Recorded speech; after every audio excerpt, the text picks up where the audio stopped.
Hi, I'm Sydney Botti, and this is a movie review about Tucker, the Man and His Dreams. For some background about this movie, it was produced by Fred Roos and Fred Fuchs. Francis Ford Coppola was the director, and the movie was released on August 12, 1988. So this movie is fairly old. Here are some of the main actors and actresses in the movie.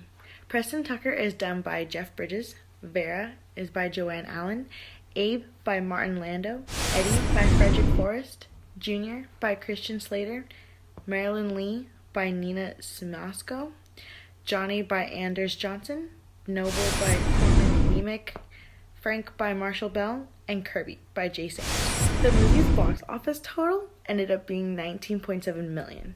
Based off of a true story, this man, Preston Tucker, started creating cars after World War II.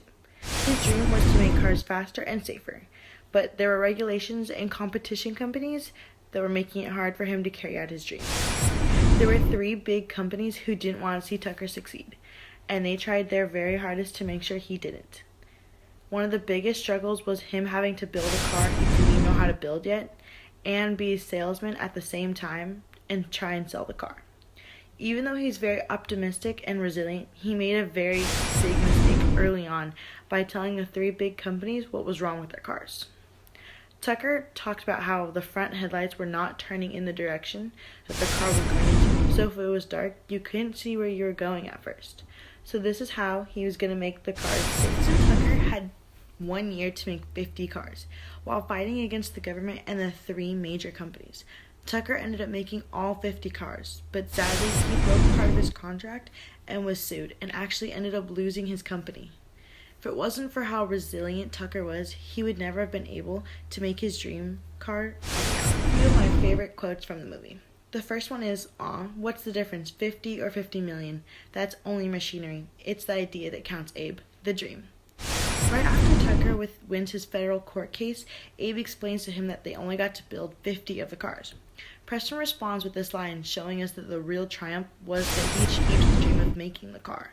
Never mind all the stuff about rising to the top of an industry, Tucker made his dream come. I didn't think I was going to like this because I usually don't like older films, but I actually did like this movie. I liked how it was a true story of his journey, of how he was having this dream and how he just wanted to pursue it. Another bonus was how the actors were. I thought they were genuinely good actors.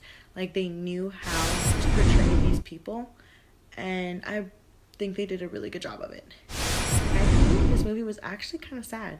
Seeing this man pump everyone up on about a new car, and him making all 50 in the time frame, and then gets sued and loses his business, I think is just sad.